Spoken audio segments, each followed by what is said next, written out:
Welcome in. It is time for another edition of WAJR's Ask the Experts. Thank you so very much for being with us. I'm Tony Caridi, joined in studio today by Trevor Jones and Tim Turner. They are from HealthWorks Rehab and Fitness, and this is sponsored by HealthWorks Rehab and Fitness. Guys, good to have you with us here today as we celebrate with no cake, no candles, but we are celebrating Certified Athletic Trainers Month, National Certified Athletic Trainers Month.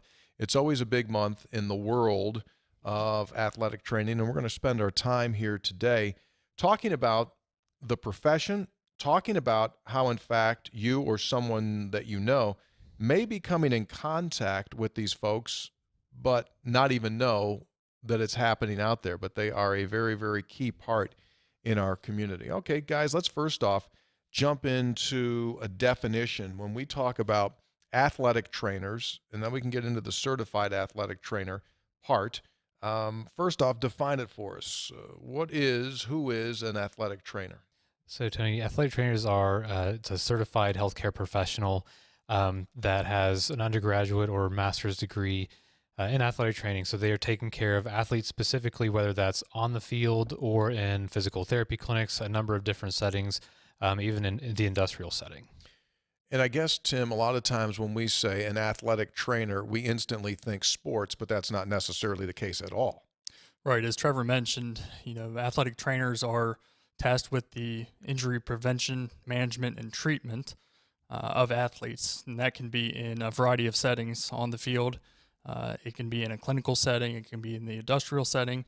We've even seen athletic trainers in hospitals and other types of clinics not related to medical directly. Yeah, and it would be a misnomer, isn't it, in that you say athletic trainer, and yet, for example, at HealthWorks and at all the HealthWorks locations, you have athletic trainers working day to day, but they could go days, weeks, and not work with an athlete, and yet work with folks like regular old folks coming in that need and have some form of a care need that's related to perhaps something that an athletic trainer can help them with. That's right. They work with everybody every day, especially in the clinical setting, getting people back to whatever they want to do during their life, doing rehab, injury prevention, and everything that Tim mentioned. So who are these people? The folks that are involved in this, and I think this is another thing that many of us that aren't in this world won't know, but West Virginia University is considered to have one of the best programs in the country, right? So I guess it's a good time to brag upon ourselves here at WVU. Let's, if you would, kind of walk us through the history of this program and how it has become nationally renowned. Yeah, absolutely. Trevor and I are both graduates of the athletic training program, and John Spiker is the godfather of that program who helped establish that education and took it through the years and has passed it on to a variety of other people. Vince Stilger most recently, who has since moved on. But there's a great reputation for that program and the expertise that it endows upon its students that go on to much bigger and better things. And I think folks would also be surprised that there is a very strong chance when you're watching a sporting event, right?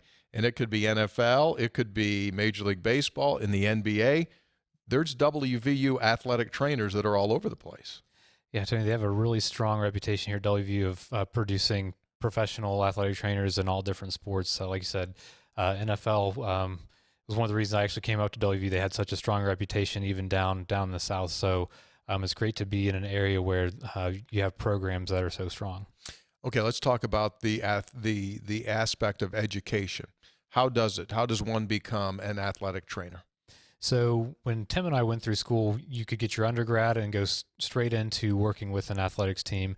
At this point, it's now an entry-level master's. So you have to have a master's in athletic training, whether that's getting 3-year undergrad and a 2-year master's, or completing a 4-year undergraduate degree and getting a 2-year master's. There's a variety of different ways to do it, but now you have to have that master's as a base level.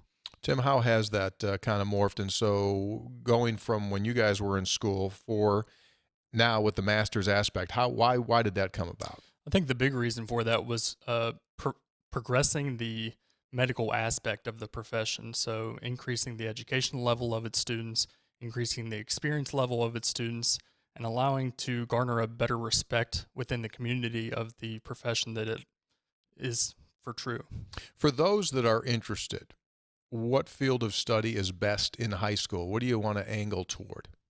I think looking into any of the sciences is the big thing. You get your biology, and some places have anatomy and physiology. That's a great place to start. So you'll have that kind of base understanding before you even get to college. So that would be a good place to start. All right. When we come back, we're going to get into where these athletic trainers are operating in our community. And again, if there's a ball bouncing, if there's a pass being thrown, chances are there's a HealthWorks athletic trainer standing on the sideline or on the bench ready to help. We'll get into that and more. Do stay with us. This edition of WAJR's Ask the Experts being sponsored by HealthWorks Rehab and Fitness.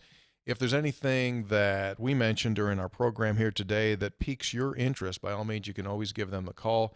The number is 304-599-2515. That's 304-599-2515. Our guests are Trevor Jones and Tim Turner. We're back with more here on WAJR's Ask the Experts.